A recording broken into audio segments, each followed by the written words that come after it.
Bienvenidos, mi nombre es Manuel Pérez Sacli. En esta oportunidad vamos a ver una clase de neuroimágenes en demencia basados en los hallazgos de resonancia magnética. Los objetivos de esta clase incluyen revisar los métodos de estudio que tenemos disponibles para el estudio de pacientes con deterioro cognitivo, hacer un repaso sobre la neuroanatomía radiológica relevante para este tipo de cuadros, revisar los hallazgos característicos del envejecimiento fisiológico y revisar los hallazgos morfológicos en algunos cuadros neurodegenerativos frecuentes. Empezamos con la revisión de métodos de imágenes.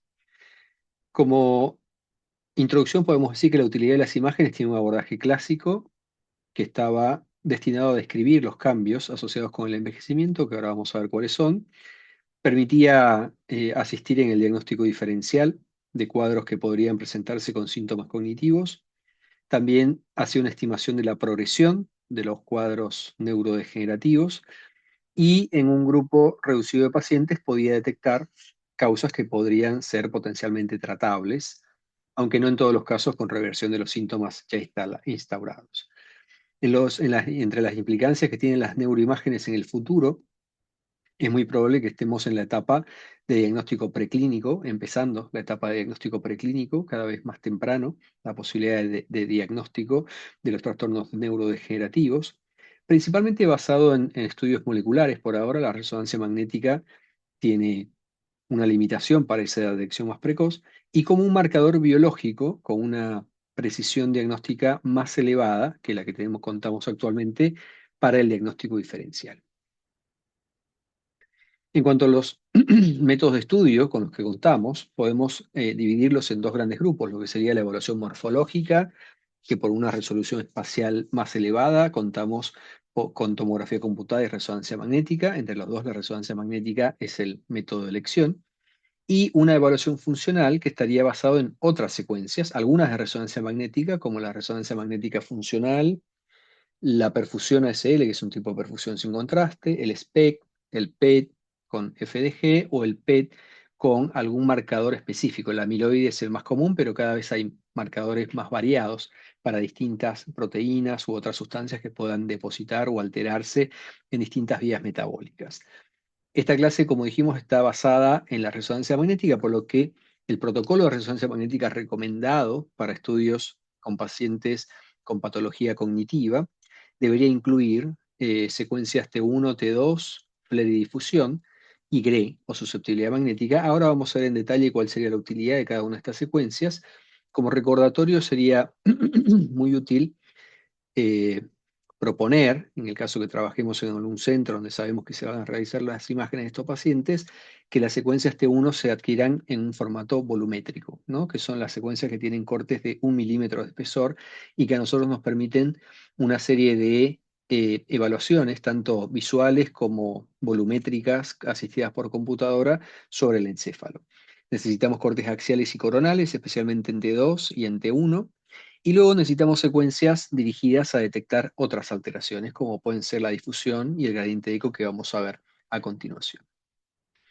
Esto sería un protocolo cerebro estándar, secuencia T1 y T2 en más de un plano, en general T1 axial y sagital, que después si tenemos una secuencia volumétrica podemos reformatear en el plano que creamos conveniente, el T2 axial y coronal, la secuencia FLAIR solamente se requiere en plano axial, el gradiente de eco, la susceptibilidad y la difusión irían todos en plano axial y no se requiere específicamente de que tenga cortes demasiado delgados. La secuencia T1, mencionamos, es una secuencia muy anatómica, ¿no? Es tal vez la secuencia que tiene mejor resolución anatómica de las estructuras encefálicas, una excelente definición de la interfaz sustancia gris-blanca. Como recordatorio, el T1 vamos a encontrar la señal del líquido cefalorraquídeo con una señal oscura, lo que llamamos hipointensa, y el tejido encefálico con una señal gris. La sustancia gris un poco más oscura que la sustancia blanca. Es muy útil, como dijimos, para valoración anatómica, pero tiene baja sensibilidad para la detección de lesiones, con excepción de algunas situaciones, por ejemplo, algunos estadios de las hemorragias cerebrales y algunos depósitos patológicos de metales principalmente. La secuencia T2 es una secuencia muy sensible para detectar lesiones, A diferencia del T1, el líquido cefalorraquídeo o el líquido libre en T2 se ve con señal hiperintensa, hiperintensa al punto de ser blanca prácticamente. El tejido encefálico se ve con señal gris, y si bien tiene una resolución anatómica aceptable, es menor que la que podemos encontrar en una secuencia T1. La secuencia FLAIR es un tipo de T2, ¿no? Es un tipo de T2 en el cual se agregó un paso en la adquisición para saturar el líquido. De hecho, FLAIR es una sigla que significa Fluid Attenuation Inversion Recovery, es la atenuación del líquido mediante una inversión recuperación.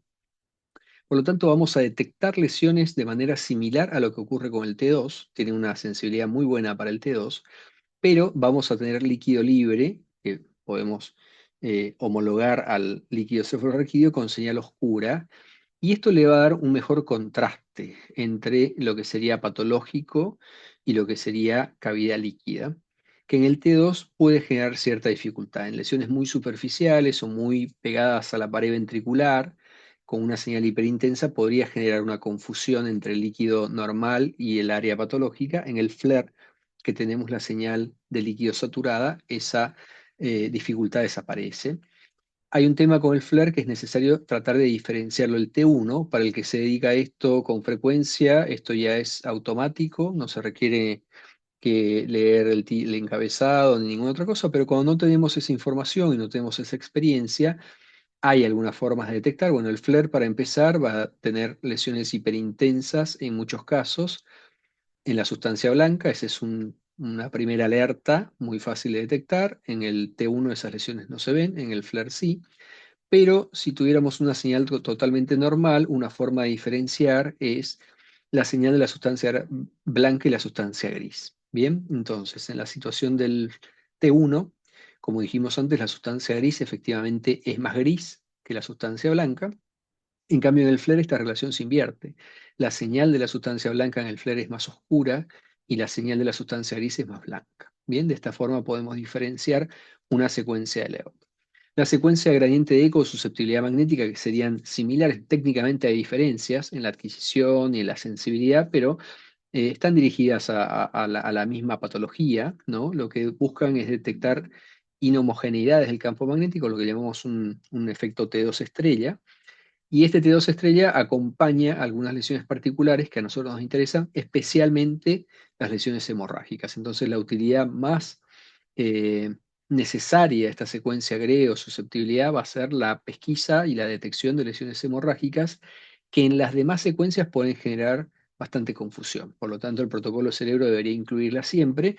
Tenemos una dificultad cuando queremos diferenciar hemorragia de calcio, porque pueden comportarse de manera muy similares, pero tenemos alguna forma de distinguirlo. Como concepto, podemos dejar la utilidad de esta secuencia para la detección de lesiones hemorrágicas. Y la última secuencia que vamos a mencionar rápidamente es la secuencia de difusión, que de todas las que mencionamos es la única secuencia que va a evaluar algún aspecto fisiológico. Todas las demás son secuencias anatómicas, morfológicas puras. La secuencia de difusión evalúa un fenómeno fisiológico o un fenómeno físico, si quieren, porque lo que evalúa es el movimiento de las moléculas de agua, ¿no? Las moléculas de agua, por un principio se llama de movilidad browniana, tienen un movimiento espontáneo que suele ser aleatorio, pero que en un tejido ese movimiento está limitado por la presencia de estructuras fijas, por ejemplo, las membranas celulares.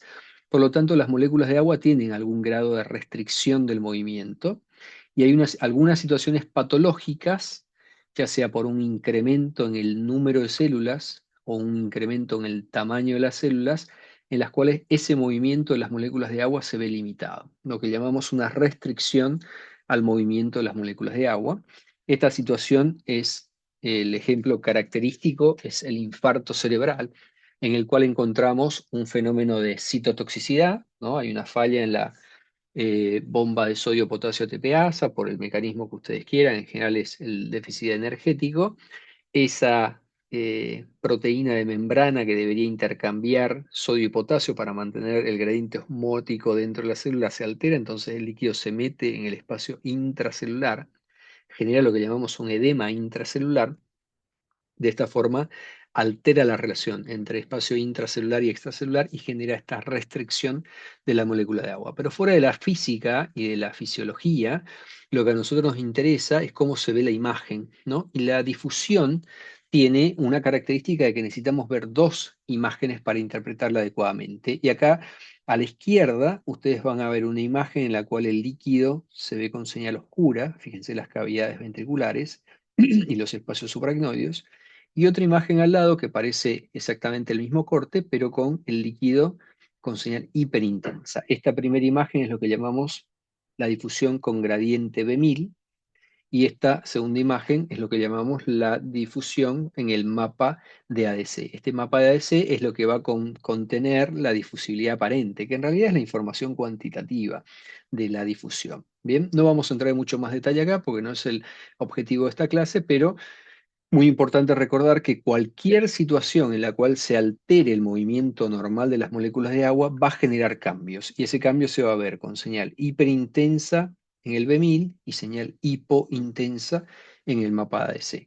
Como recordatorio, el comportamiento de las lesiones que restringen sigue un camino inverso al del líquido libre. Si en la difusión el líquido es negro, la lesión va a ser blanca porque este líquido se mueve libremente y la lesión se mueve, está limitado el movimiento, y en el ADC lo contrario. El líquido libre se mueve, se comporta con señal blanca, hiperintensa, la lesión con restricción se va a comportar con señal oscura. Ocurre en el infarto, como dijimos, que es la situación más característica, pero también en infecciones, en tumores que son hipercelulares, lo mismo puede ocurrir.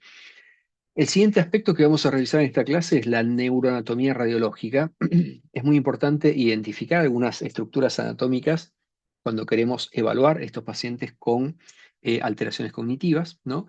Una revisión muy grande sería la organización en lóbulos que tienen los hemisferios cerebrales, frontal, parietal, temporal y occipital. Vamos a ver algunas referencias anatómicas importantes a nivel de estos lóbulos. El primer aspecto anatómico a recordar es que nosotros tenemos que saber dónde está la cisura de Rolando. Bien, la cisura de Rolando sería lo que llamamos el surco central, y si nos movemos en este esquema que está puesto acá abajo a la izquierda, a la derecha, sería el surco que separa por delante el lóbulo frontal y por detrás el lóbulo parietal. Es una estructura muy importante por esto, por la división de lóbulos, y además porque está rodeada de corteza primaria. Por delante tenemos la corteza motora primaria y por detrás la corteza sensitiva primaria. ¿De qué forma podemos identificar esta cisura de Rolando? Bueno, la forma más simple para mí es identificar el surco frontal superior que está señalando con la flecha. Es un surco que va en sentido antero-posterior. Tenemos que ir a los cortes más altos de la convexidad, ¿no? Cerca de donde termina el encéfalo. Donde finaliza este surco frontal superior, nos vamos a encontrar con un surco lateral que se llama surco precentral, y el que está inmediatamente por detrás es lo que llamamos el surco central, ¿bien? O cisura de Rolando. Esa es la forma más simple. Hay otras formas, podemos buscar esto que se llama el bracket sign, que está en la cara medial. Podemos buscar un signo del omega invertido, que es el homúnculo de la mano. Acá vemos que hay como una tira motora. Bueno, hay distintas estrategias. Para mí la más confiable es identificando el surco frontal superior, que es uno solo y que es muy fácil de identificar, y donde finaliza ese surco, estamos a nivel precentral, y el que está inmediatamente por detrás es el surco central. Fuera de esto, nosotros tenemos otras estructuras que tenemos que identificar. Bueno, sabiendo dónde está el surco central, vamos a poder identificar dos giros, frontal superior y frontal medio. Y sabiendo dónde está el surco central, vamos a identificar el giro precentral, ¿no? Que son giros importantes del lóbulo frontal. En cortes más inferiores nos encontramos cerca de lo que llamamos el lóbulo de la ínsula. Bueno, esa porción frontal que rodea el margen anterior, lo que llamamos la región frontopercular, es donde está ubicado el giro frontal inferior, y además el área de Broca, que es un área elocuente para el lenguaje desde el punto de vista motor. En el plano coronal, este sería el surco frontal superior del que estamos hablando, delimita hacia dentro el giro frontal superior, hacia lateral el giro frontal medio. Encontramos otro surco frontal lateral y por debajo el giro frontal inferior. Y luego tenemos la cara basal, ¿no? La cara basal del lóbulo frontal, que tiene una estructura también de varios surcos y varios giros. Tal vez lo más importante a recordar será el surco olfatorio, que va a delimitar por dentro el giro recto, que sería el aspecto más medial y basal del lóbulo frontal, y por fuera el giro orbitario, que además tiene una suborganización que ahora vamos a ver. Bien, en la cara lateral, lo más importante es identificar el área de Broca, que como dijimos es la región opercular del lóbulo frontal, y en la cara medial tenemos otro surco muy importante, que es el surco del cíngulo, que tiene una distribución muy similar a la del cuerpo calloso, ¿no? Va de abajo hacia adelante, luego hacia arriba y por último hacia atrás, y delimita entre el surco del cíngulo y el cuerpo calloso lo que llamamos el giro singular o giro del cíngulo. ¿Bien? Pasando al lóbulo temporal, es la porción basal y lateral de los hemisferios cerebrales. La cisura que va a separar el lóbulo temporal del lóbulo frontal y parietal se llama cisura de Silvio, ¿no? En este corte coronal la vemos muy bien. Fíjense que en el fondo de la cisura de Silvio además hay una subdivisión en dos ramas, y eso va a dar origen o va a permitir la ubicación del lóbulo de la ínsula. El lóbulo de la ínsula es un lóbulo profundo que no tiene expresión superficial. Cuando vemos el hemisferio completo, hay que separar la porción opercular de los lóbulos frontal, parietal y temporal para poder acceder al lóbulo de la ínsula. Por debajo de la cisura de Silvio tenemos los tres giros temporales principales: giro temporal superior, medio e inferior. Y en la cara basal nos vamos a encontrar con dos giros principales: el giro parahipocampal y el giro fusiforme. Esta cara inferior del lóbulo temporal es muy importante, vamos a ver más adelante cuando hablemos de patología en enfermedad de Alzheimer, porque pueden aparecer alteraciones en estas estructuras. Hay áreas importantes vinculadas con la neuropatología de la enfermedad de Alzheimer. ¿Bien? También tenemos el hipocampo contenido dentro del lóbulo temporal. Este hipocampo tiene algunas subregiones, muy importante hacia arriba, en la cara más superior y medial está la fisura coroidea. En la porción inferior está la corteza entorrinal a nivel del giro parahipocampal. El hipocampo propiamente dicho, que dijimos tiene una estructura interna con sustancia gris y de sustancia blanca, y rodeando el hipocampo hay una prolongación del lóbulo temporal. Todas estas estructuras son muy importantes porque las vamos a valorar en algunas escalas visuales para algunos trastornos neurodegenerativos. Pasando al lóbulo parietal, como dijimos, el lóbulo parietal está separado del lóbulo frontal por el giro, por el surco, perdón, el surco central, o surco de Rolando, y está separado, al menos de manera parcial, del lóbulo temporal por la cisura de Silvio, ¿bien? Y luego tiene divisiones que son por ahí más teóricas entre el lóbulo parietal y el lóbulo occipital en la cara externa, y entre el lóbulo parietal y el lóbulo temporal en la porción posterior, ¿bien? Una vez finalizada la cisura de Silvio. Hay algunas referencias anatómicas importantes. Esto que está señalado acá es la superficialización del surco del cíngulo, y lo que dibuja por detrás es lo que llamamos el precúneo, ¿no? Toda la cara medial del lóbulo parietal se considera el precúneo, y el precúneo termina donde encontramos la cisura parieto-occipital. Esa cisura parieto-occipital de la cara medial va a dividir el lóbulo parietal del lóbulo occipital. A esto sería lo que llamamos el cúneo o la cuña, y lo que está por delante es el precúneo. Bien, en la cara lateral nos vamos a encontrar con dos giros muy importantes: el giro supramarginal y el giro angular. Todo eso forma lo que llamamos el lobulillo parietal inferior. Y en la convexidad o en los cortes más superiores ya habíamos mencionado el surco, perdón, central o cisura de Rolando. Dijimos que por delante estaba el giro precentral, por lo tanto por detrás está el giro postcentral, que contiene a su vez la corteza sensitiva primaria. Bien, más atrás nos vamos a encontrar con el surco intraparietal, que va a dividir hacia arriba el lobulillo parietal superior y hacia abajo el lobulillo parietal inferior. Y el último lóbulo importante es el lóbulo occipital, ¿no? Que tiene un componente basal llamado la língula, tiene una cisura que la atraviesa en la porción más medial, que llamamos cisura calcarina, muy importante también para trastornos visoespaciales, porque ahí tiene la corteza visual. En la cara inferior tenemos lo que llamamos el giro temporo-occipital, ¿no? O fusiforme, que sería esta estructura que va de adelante hacia atrás y que en realidad es una transición desde el lóbulo temporal hasta el lóbulo occipital. Fuera de estas estructuras superficiales, hay un par de estructuras profundas de los hemisferios que tendríamos que saber reconocer. Ya mencionamos el hipocampo, muy importante los cuerpos mamilares y los pilares del fórnix, ¿no? Todas esas estructuras forman parte del sistema límbico que tiene un rol muy importante en el control de emociones y también en algunas patologías neurodegenerativas. Bien, hasta acá el repaso anatómico, pasamos a hablar sobre hallazgos en el envejecimiento. Esto es un tema bastante importante porque las poblaciones de todo el mundo están en un proceso de envejecimiento. Cada vez los promedios de edad son más elevados, las tasas de natalidad no están alcanzando para revertir las curvas. Entonces, nuestras poblaciones, principalmente lo que llamamos el mundo occidental, está en un proceso de envejecimiento global. Cada vez nos vamos a encontrar más con este tipo de situaciones y hay algunos hallazgos vinculados con este proceso fisiológico que es el envejecimiento que son importantes de recordar.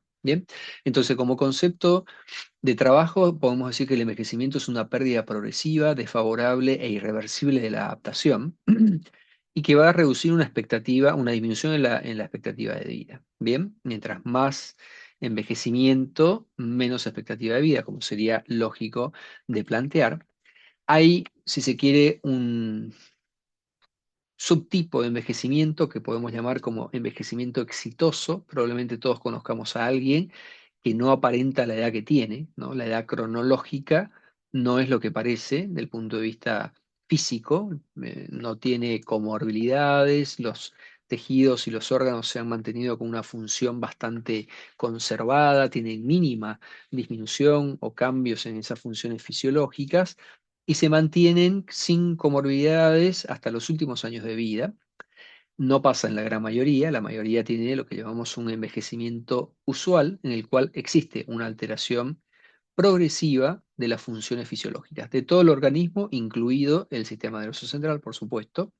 Lo que no debería ocurrir en el envejecimiento normal es que el paciente curse con un cuadro cognitivo que altere la independencia en las actividades de la vida diaria. Acá se abre un gris, por supuesto, porque a veces el envejecimiento no altera la porción cognitiva al punto de disminuir la independencia, pero sí otros sistemas u órganos afectados, principalmente el aparato locomotor, sí generan algún grado de disfunción en la independencia, entonces ahí podría haber un gris con la interpretación, pero la demencia como concepto es el deterioro cognitivo que impacta en la funcionalidad del paciente. Bien, Eh, el envejecimiento normal o fisiológico, incluso el usual, no debería generar este tipo de trastornos. Bien, entonces vamos a encontrarnos con algunos cambios imagenológicos vinculados al envejecimiento, lo podemos dividir en estos 5 grupos importantes: la pérdida de volumen o atrofia, las lesiones de la sustancia blanca, las microhemorragias cerebrales, los infartos cerebrales silentes y los espacios perivasculares dilatados serían tal vez los más importantes.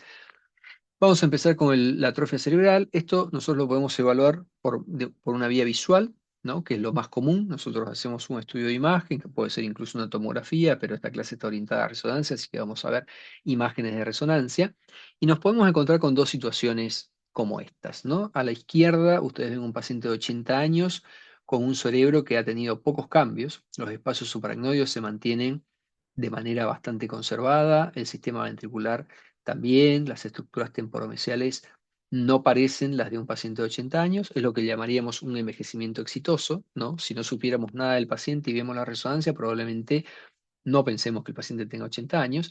Y a la derecha vemos un paciente que tiene 80 años también, pero que en este caso ha sufrido un proceso de envejecimiento usual, donde los espacios supracnoides se notan ensanchados, las cavidades ventriculares también se notan ensanchadas y tenemos algún grado de compromiso, si se quiere leve, de lo que llamamos las estructuras temporomesiales. Bien, estos espacios supracnoideos, de vuelta, los vamos a poder valorar en distintos planos, en distintos cortes.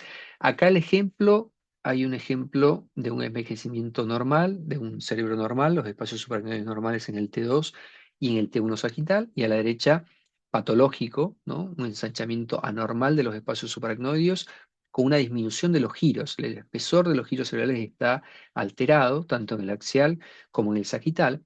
Y estas características de la configuración de las circunvoluciones y los surcos son las que nos van a permitir establecer esta graduación visual o escala visual de atrofia cerebral. Bien, tenemos una clasificación que va de 0 a 3, donde el paciente que no tiene ningún grado de atrofia estaría en el grado 0. El grado 1, que podría ser normal, y esto se podría, es porque estamos pensando en pacientes mayores, ¿no? En general el punto de corte suelen ser 65 años para la mayoría de las publicaciones, pero puede ser que encuentren alguno que el punto de corte sea más alto, en 70 o incluso en 75 años, donde lo único que debería ocurrir es un ensanchamiento de los surcos cerebrales sin una clara disminución del volumen de la circunvolución. Ustedes dirán, ¿cómo puede pasar eso? Bueno, digamos, es un tema de la circunvolución se parece bastante a lo que sería una circunvolución normal, pero vemos un poco más de líquido alrededor. Muy probablemente esa circunvolución está disminuida de tamaño, pero en la evaluación cualitativa que es la que estamos haciendo, esa disminución de volumen es difícil de detectar. Bien, a partir del grado 2, que sería el estado de atrofia moderado, ya la circunvolución está disminuida de manera evidente, hay una reducción del volumen y además un ensanchamiento de surcos, y en el grado 3 o severo, la reducción del volumen es severa. Bien, hay algunos artículos en los que el grado 3 o la severa atrofia se describe como una atrofia en bisel de cuchillo o knife-like. La circunvolución que debería ser con una forma roma adopta una forma biselada. Ese sería el grado más extremo de atrofia cerebral, lo mismo que el ensanchamiento, está claramente ensanchado de manera severa. Bien, normalmente nosotros vamos a perder volumen cerebral con una tasa entre 0,4 y 0,5% por año. Bien, si nosotros tuviéramos posibilidad de hacer una medición precisa con mismo equipo, con misma secuencia, con mismo software, y podemos hacer un control anual, cuando el volumen de pérdida total es mayor a 1, se considera que es una atrofia patológica, ¿bien? Lo que sería un proceso neurodegenerativo. El hipocampo por ahí pierde un volumen un poquito más elevado, hasta 1,6, que visualmente es muy difícil de pesquisar. Necesitamos estudios volumétricos para poder detectar esos cambios en la atrofia cerebral. Bien, las lesiones de sustancia blanca nos vamos a encontrar principalmente con áreas hipodensas en la tomografía y áreas hiperdensas en la resonancia magnética. Esto se debe a lo que llamamos un proceso isquémico crónico, ¿no? El proceso isquémico crónico está fuertemente vinculado con el daño microangiopático inducido por la hipertensión arterial. Acá arriba a la derecha ustedes ven un vaso con cambios en la configuración de la pared del vaso, lo que llamamos una lipohialinosis, que es la consecuencia de la hipertensión arterial. Esa lipohialinosis generó una pérdida progresiva del flujo por aumento del espesor de la pared del vaso y un cambio en la perfusión del tejido adyacente con mayor componente de células gliales, ¿no? El componente gliótico que llamamos, que sería la expresión de estas lesiones hiperintensas en FLAIR e hipodensas en la tomografía computada. Hay una forma de graduar este tipo de lesiones que se pueden aplicar a la sustancia blanca periventricular, a la sustancia blanca subcortical, a los ganglios de la base o incluso a las estructuras infratentoriales. Seguramente la mayoría han escuchado de la clasificación de FASECAS, por ahí es la más conocida, pero hay otras de otros autores, todas tienen un concepto muy similar, ¿no? La graduación 0 sería normal, no hay ninguna lesión alterada, no hay ninguna lesión hiperintensa. El grado 1 serían las lesiones más pequeñas y focales, en general muy pequeñas, menos de 5 milímetros. En el grado 2 ya tenemos algún grado de confluencia, las lesiones son mayor de 5 milímetros, pero todavía son lesiones separadas. Y el grado 3 sería un compromiso difuso de una región, que puede ser subcortical o puede ser periventricular. Las microhemorragias cerebrales, habíamos mencionado la secuencia GRE y de susceptibilidad. Estas son las secuencias que van a detectar este tipo de lesiones. Bien, por definición, se van a ver solamente en la secuencia de susceptibilidad.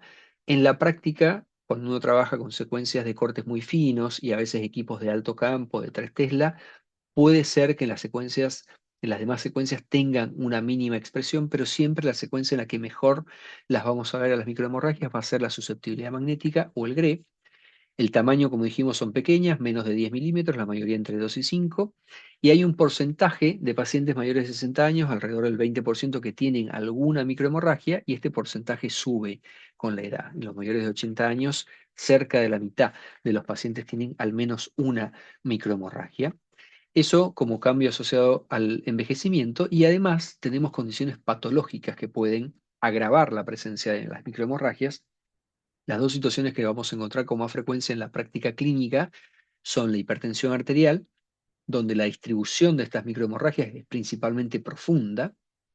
Los núcleos grises profundos son los más afectados, a veces podemos encontrar lesiones superficiales, y una alternativa que puede aparecer en una población similar en cuanto a la edad, que es la angiopatía amiloide cerebral. Esta es la sigla en inglés, sería Cerebral Amyloid Angiopathy, que es el depósito de amiloide, pero en la pared de las estructuras vasculares. Bien, esto es por un clearance inadecuado, el beta-amiloide está mal plegado, entonces no se puede eliminar de manera efectiva y queda depositado en la pared del vaso, eso genera una ruptura, micro ruptura en pequeños vasos, y esta distribución de microhemorragias vinculado muy cercano a la unión córtico-subcortical. Bien, la angiopatía amiloide no debería dar lesiones profundas, todas deberían ser de la unión córtico-subcortical y por supuesto puede pasar que el mismo paciente tenga microhemorragias vinculadas a hipertensión no controlada y además tenga microhemorragias por una angiopatía amiloide, que es la situación, digamos, más eh, sensible, si se quiere, porque la hipertensión agrava el riesgo de que estos pacientes tengan hemorragia, ¿bien? Que tengan algún sangrado, un hematoma, un ACV hemorrágico asociado a la angiopatía amiloide. Bien, los infartos lacunares silentes es una definición. El infarto lacunar es una definición clínico-radiológica. Como definición, tiene un síndrome clínico y además una lesión aguda que podría, digamos, no exceder un tamaño, que en una época eran 2 centímetros cúbicos, el tamaño de los lacunares, o 1,5 cúbicos. Pero existe la posibilidad de que estos síndromes, estos infartos lacunares no den síntomas. Eso es lo que llamamos infartos lacunares silentes y que nosotros los detectemos por imágenes y que cuando se vaya a interrogar al paciente no haya tenido ningún correlato clínico. La prevalencia no es menor, del 11 al 25% en pacientes mayores de 55 años, por supuesto dependiendo de dónde lo busquemos. Hay una fuerte asociación con lesiones de sustancia blanca, o sea, el mismo paciente va a tener cambios microangiopáticos vinculados a hipertensión y además infartos lacunares silentes. Y como concepto es un hallazgo que debería, digamos, motivar que nosotros vayamos a controlar fuertemente los factores de riesgo porque aumenta 2 veces el riesgo de tener un ACV y también el riesgo de tener una demencia. Bien, la demencia tipo Alzheimer que está muy vinculada a estas lesiones vasculares, no es una demencia vascular, pero las lesiones vasculares pueden precipitar o agravar el curso evolutivo de la demencia tipo Alzheimer. Los espacios perivasculares de Virchow-Robin son estas pequeñas imágenes hiperintensas en T2, el componente es completamente líquido, ¿no? Lo podemos ver con bastante frecuencia en esta región, que llamamos la región pericomisural. Esta imagen central que está señalada con el puntero es la comisura blanca anterior. Prácticamente todas las imágenes con señal líquida que vemos en el nivel de la comisura blanca anterior van a ser espacios perivasculares dilatados y tenemos otros lugares, por ejemplo en la convexidad, con imágenes más lineales o a nivel hipocampal también podemos encontrar pequeños espacios líquidos atrapados. Bien, hay una graduación que va del 1 al 4. El 4 sería el grado más severo, principalmente en ganglios de la base, en lo que llamamos el estado criboso, ¿no? Pareciera que está perforado el cuerpo estriado de ambos lados. Es un hallazgo incidental, no tiene un correlato clínico patológico per se.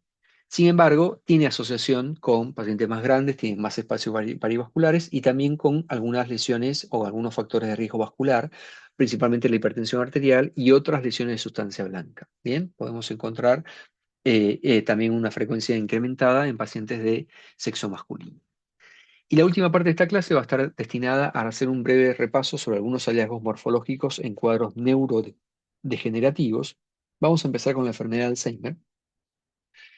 El mecanismo fisiopatogénico vigente por ahora es el depósito de beta-amiloide. Bien, el beta-amiloide 42 en forma de placas u ovillos que va a generar una disfunción sináptica inicialmente y luego una pérdida neuronal con una progresión llamativamente inversa a lo que sería el proceso normal de mielinización. Acá a la derecha ustedes ven un esquema de cómo es la mielinización terminal, las áreas que más temprano se mielinizan, digamos que están al momento del nacimiento, y las áreas que más tarde, ¿no?, se mielinizan, que serían las áreas de asociación temporoparietal, y como el proceso neurodegenerativo de Alzheimer es inverso. Estas áreas de asociación, que serían las últimas que se mielinizaron, son las primeras que se van a afectar en los estadios de Braak y Braak de proceso o de evolución neuropatológica.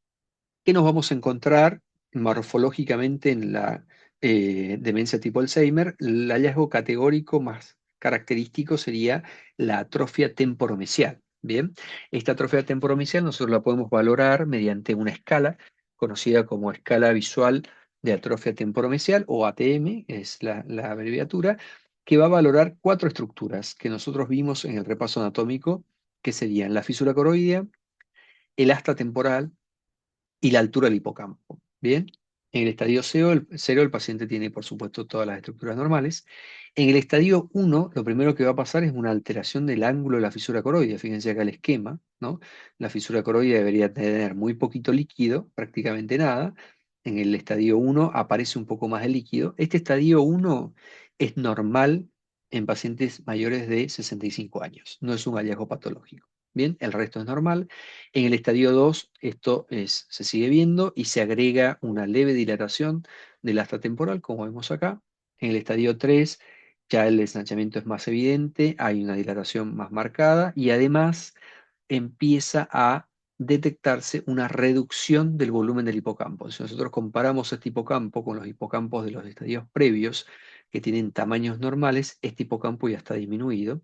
Y en el estadio 4 todos estos hallazgos están mucho más acentuados. La dilatación del ángulo de la fisura coroidea es mucho más grosero, la dilatación del asta temporal es mucho más significativa y el volumen del hipocampo está mucho más disminuido. Bien, tiene una sensibilidad y especificidad buena, si se quiere, del 85% para hacer diagnóstico de una demencia tipo Alzheimer, principalmente en estadios más avanzados, pero cuando le agregamos algún dato clínico, por ejemplo el mini-mental, estos datos aumentan bastante. Bien, la sensibilidad y la especificidad aumentan bastante para el diagnóstico. Este es un ejemplo de la literatura de la progresión de la atrofia, ¿no? Pasaron 9 años entre la primera y la última. Fíjense cómo se veía la fisura coroidea, la altura del hipocampo y la asta temporal entre la primera y la última, con un predominio, si se quiere, de compromiso un poco más evidente del lado izquierdo. También podemos evaluar la atrofia parietal. Habíamos mencionado las estructuras importantes que tenía el lóbulo parietal, el precuño, el lobulillo parietal superior y el lobulillo parietal inferior. Para la valoración de la atrofia parietal o la atrofia posterior, esta escala que llamamos de Coedam, que es el investigador que la diseñó, eh, podemos aplicar un criterio similar al de atrofia global, ¿no? En el que dijimos el estadio 0 era todo normal. En el estadio 1, lo primero que ocurre es que hay un ensanchamiento de espacios subaracnoideos. Este estadio 1, siempre recordar que puede ser normal en pacientes mayores de 65 años, para todas las escalas que estamos hablando y las que vamos a mencionar. En el estadio 2 ya la atrofia es moderada, el ensanchamiento es más evidente y puede haber una disminución de volumen de las circunvoluciones, y en el estadio 3 todos estos cambios son más groseros. Bien, los surcos están muy ensanchados y además las circunvoluciones tienen menor volumen, claramente disminuido. Bien, tenemos una escala de evaluación visual de atrofia entorrinal. La corteza entorrinal habíamos dicho que era la que tapizaba el surco o el giro, perdón, parahipocampal, ¿no? Si este es el hipocampo, el parahipocampo es lo que está por debajo y por fuera. Ahí está la corteza entorrinal. Hay algún trabajo que dice que la corteza entorrinal, del punto de vista neuropatológico, se afecta en un estadio más temprano que el hipocampo. Entonces hubieron varios intentos imagenológicos para ir a pesquisar ese hallazgo en las imágenes. Bueno, en el estadio 1 hay un leve ensanchamiento del surco colateral, en el estadio 2 ya hay una reducción del volumen total, y en el estadio 3, que sería el más grosero, hay una pérdida de volumen más grosero que muchas veces se acompaña de una pérdida en el eje del hipocampo. El hipocampo normal es una estructura que está en una posición bastante horizontal, en parte porque lo sostiene el parahipocampo. Cuando el parahipocampo tiene una atrofia severa, como este caso, el ángulo o la orientación del hipocampo se vuelve oblicua. Bien, eso expresa una atrofia del parahipocampo. Además de la evaluación visual, nosotros podemos hacer evaluación mediante volumetría, ¿no? Esto es un tema que está hace varios años dando vueltas en la escena. Han habido varias propuestas y hay una intención de que se vuelva una herramienta diagnóstica.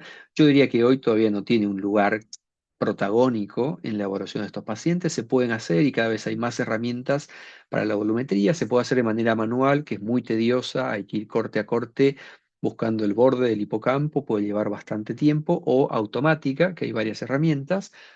Tenemos un tema porque no hay un punto de corte, por lo menos no absoluto, para el diagnóstico de enfermedad de Alzheimer, lo mismo que para todas las demás volumetrías cerebrales. Hay mucha variabilidad intersujeto y también interpoblaciones. Entonces no hay un punto de corte a partir del cual uno diga, este es el valor por debajo del cual el hipocampo que significa este volumen que el paciente tiene un Alzheimer. Eso por ahora no existe. Hay intenciones de establecer relaciones entre el hipocampo y otras estructuras, el volumen cerebral total, pero aún con un porcentaje de utilidad más bien bajo. El ritmo de la pérdida de volumen puede predecir la aparición de demencia, eso tal vez sea un dato interesante cuando nosotros comparamos el mismo paciente estudiado en dos puntos de tiempo distintos y vemos cambios importantes en el hipocampo, aunque no llegue a una atrofia significativa, puede ser un marcador de que hay un proceso neurodegenerativo subyacente. Estas escalas y esta valoración automatizada del hipocampo fue un motivo de investigación que nosotros tuvimos en el hospital y que generó esta publicación en la cual nosotros comparamos lo que sería el volumen de los hipocampos con las escalas visuales, ¿no es cierto?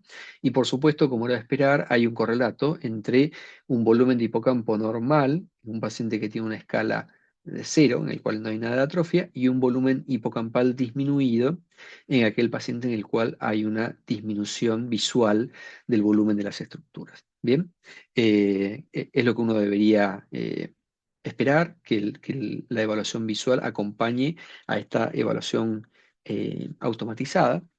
Han habido publicaciones en las cuales se intentaron evaluaciones de subregiones, ¿no? Por ejemplo, en este trabajo dividieron al hipocampo y al parahipocampo en tres regiones, anterior, media y posterior, y fueron a buscar diferencias en tres grupos, normales, pacientes que tenían deterioro cognitivo mínimo y pacientes con Alzheimer. Encontraron diferencias estadísticas significativas, pero fíjense el grado de superposición de los valores. Estas son cajas y bigotes, es un gráfico de cajas y bigotes. Estos son los valores, ¿no?, de los pacientes. En el extremo inferior, por supuesto, está el Alzheimer, pero hay pacientes con Alzheimer que tienen valores de volumen que pueden coincidir con los valores de volumen de un paciente normal. ¿De acuerdo? O sea que esta superposición es lo que hoy no permite que estas herramientas sean utilizadas como métodos de diagnóstico. O sea, yo no puedo utilizar una volumetría para establecer si el paciente tiene o no una enfermedad neurodegenerativa. Bien, en cuanto a los criterios diagnósticos de la enfermedad de Alzheimer, todas estas escalas y alteraciones morfológicas que estamos viendo aparecen en estadios más bien tardíos, ¿no? Ya sea pacientes que ya tienen síntomas neurológicos, a veces leves, o pacientes que ya tienen criterios clínicos de demencia, es donde más fácil vamos a identificar, pero no están los hallazgos de eh, estudios metabólicos, ¿no? Por ejemplo, el marcador amiloide, que por ahora es el método que más temprano detecta cambios patológicos en pacientes que luego van a evolucionar a una enfermedad de Alzheimer. Eso va a ser motivo de otra clase, así que ahora nos vamos a enfocar en los hallazgos morfológicos de la resonancia. La demencia vascular es otro tipo de demencia muy importante por su frecuencia. A diferencia de la demencia tipo Alzheimer, que aparecen por ahí en pacientes mayores de 65 años y que además tienen un curso progresivo, digamos, solapado, ¿no? No es que el paciente tiene grandes cambios en periodos de tiempo corto, la demencia vascular sí tiene cambios que pueden ser muy abruptos. Son pacientes que se mantienen relativamente estables entre evento vascular y evento vascular. Bien, esto puede estar vinculado a una progresión del daño microangiopático, estos son los daños de la sustancia blanca por hipertensión arterial que habíamos mencionado, o la presencia de infartos, ¿no?, que pueden ser la suma de los infartos o la presencia de algunos infartos estratégicos que pueden generar deterioros cognitivos progresivos. Estos pacientes tienen en general eh, una progresión hacia un tipo de deterioro subcortical con mucho compromiso motor, sistémico y del habla y de la delusión, sin tanta alteración, por lo menos en estadios tempranos, de funciones, por ejemplo, de memoria, ¿no? Es más un tipo de demencia de las que se llaman subcorticales. y en las cuales el control de los factores de riesgo, la verdad que puede tener un impacto significativo en la evolución. Por lo tanto, la detección de estas lesiones como posible etiología debería estar entre los criterios con los cuales el médico trata a estos pacientes. Bien, podemos encontrar, como dijimos, infartos estratégicos. En este caso, este paciente tenía un infarto en territorio de la arteria cerebral posterior que comprometía gran parte del hipocampo izquierdo, ¿no? En la evolución de este paciente quedó con una alteración de memoria como consecuencia de esa lesión. La degeneración frontotemporal es un grupo de enfermedades neurodegenerativas que tiene, estos serían como los tres patrones clínicos más frecuentes, pero hay otros que no están incluidos acá. Tenemos una variante frontal bilateral, que es lo que llamamos la variante conductual, paciente con mucho trastorno de la conducta, un compromiso frontal y temporal izquierdo en una forma clínica que se llama afasia primaria progresiva no fluente o afasia progresiva no fluente, y un compromiso temporal anterior bilateral. Temporal anterior, ahora vamos a ver el ejemplo, no necesariamente temporomesial, ¿no? Es temporal del polo temporal. Y este paciente va a tener un tipo clínico conocido como demencia semántica. Bien, entonces la variante conductual vamos a encontrarnos con un patrón de atrofia con predominio frontal bilateral. Fíjense en estos cortes axiales de este paciente, el cuadrante posterior de los hemisferios cerebrales tiene configuración normal, muy poco espacio supracnoideo y circunvoluciones de tamaño normal. En cambio, los lóbulos frontales tienen espacios claramente ensanchados y algunas circunvoluciones están significativamente adelgazadas. Bien, este paciente tiene una degeneración frontotemporal con una variante conductual que compromete ambos lóbulos frontales. La fascia primaria progresiva va a dar estos dos tipos que mencionamos, la fascia no fluente, en el cual la atrofia es más selectiva sobre el lóbulo temporal y frontal del hemisferio dominante, casi siempre el hemisferio cerebral izquierdo, y la demencia semántica en la cual el compromiso es temporal anterior. Hay compromiso temporomesial, pero además hay compromiso de las demás estructuras temporales y con un grado de atrofia muy avanzado. Bien, en general esta es la progresión de la degeneración frontotemporal. Las circunvoluciones se adelgazan al punto de parecer más una estructura biselada que una estructura roma, ¿no? Es el grado más avanzado de atrofia cortical.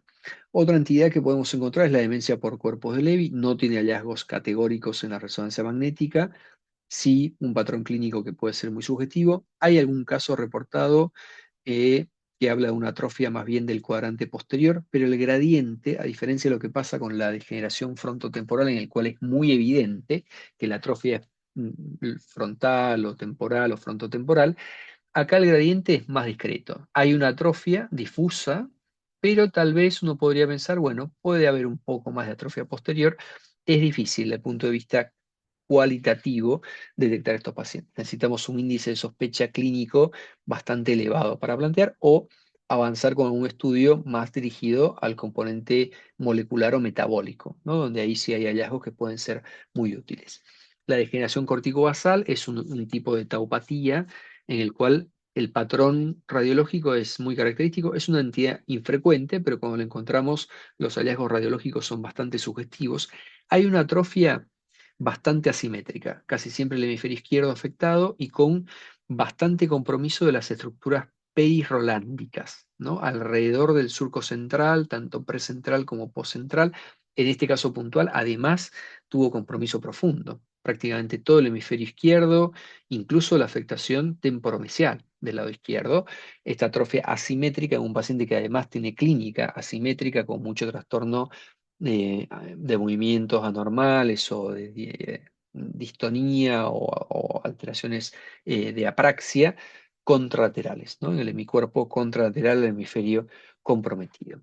Y la última parte de esta clase va a estar destinada a hablar brevemente sobre posibles causas secundarias de demencia, lo cual es un aspecto importante porque algunas de estas causas podrían ser potencialmente tratables. Bien, y acá vamos a ver muy brevemente los hallazgos en la hidrocefalia obstructiva, los tumores o las lesiones paraneoplásicas, las alteraciones metabólicas, déficits nutricionales, todo esto forma parte del screening clínico que se hace en el debut de un paciente con deterioro cognitivo. Eso, por supuesto, no es parte de la valoración imagenológica, ustedes la verán en las clases correspondientes, pero pueden ser causa, ¿no? Tanto las alteraciones metabólicas como nutricionales, lo mismo que los tóxicos vinculados con el alcohol o a cualquier otro tóxico, las lesiones traumáticas, las infecciones, la vasculitis y las alteraciones psiquiátricas. Bien, de estas algunas tienen expresión en las imágenes, no vamos a ver todas por una cuestión de tiempo.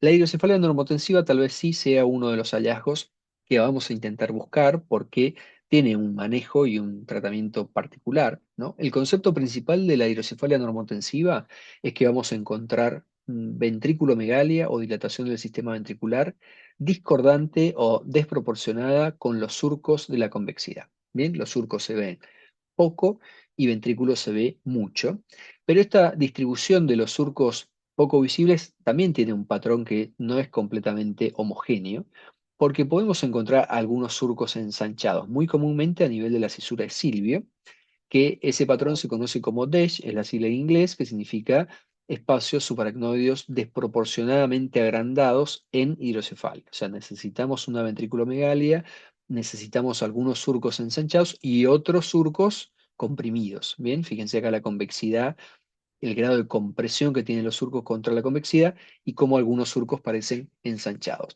También vamos a encontrarnos con esto que es el ángulo calloso, que es esta medida que se toma en la cara medial de los ventrículos laterales, que lo normal es que sea más de 100 y por debajo del 90 o en alguna publicación dice 80 es patológico eh, y está vinculado a hidrocefalia, y mientras más alterado está el ángulo calloso, más chance tienen los pacientes de tener respuesta a la terapia de derivación ventricular. Por lo tanto, es un dato que nos puede servir para establecer eso. Y por último, la hiperdinamia, que esto sería una secuencia de líquido cefalorraquídeo, puede ser que encontremos una hiperdinamia por un flujo a nivel del tercer ventrículo o que nosotros tomemos una medida.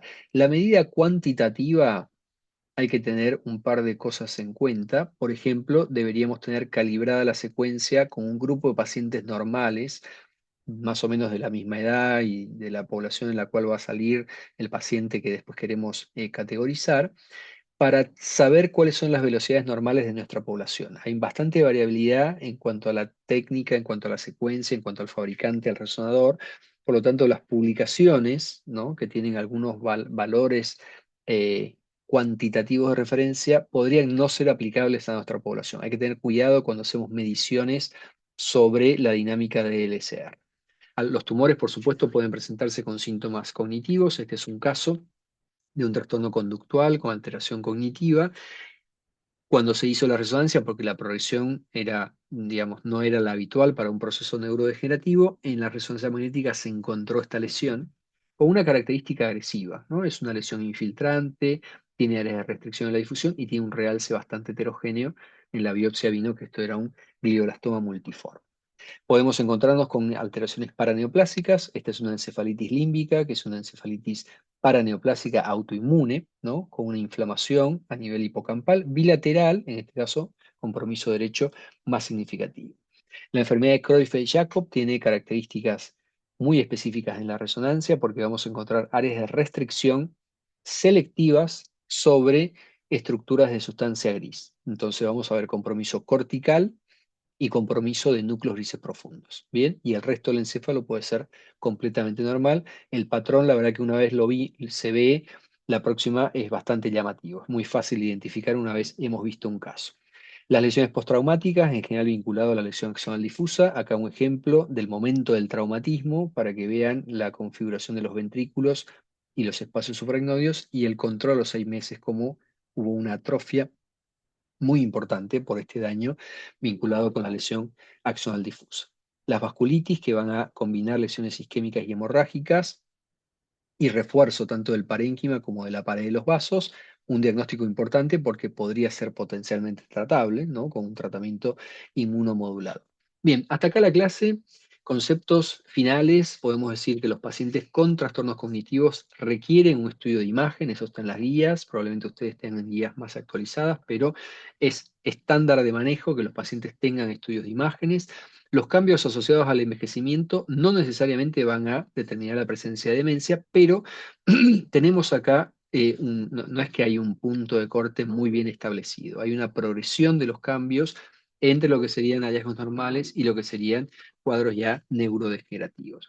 Los estudios morfológicos y funcionales pueden asistir al diagnóstico. Nosotros hablamos hoy de los estudios principalmente morfológicos.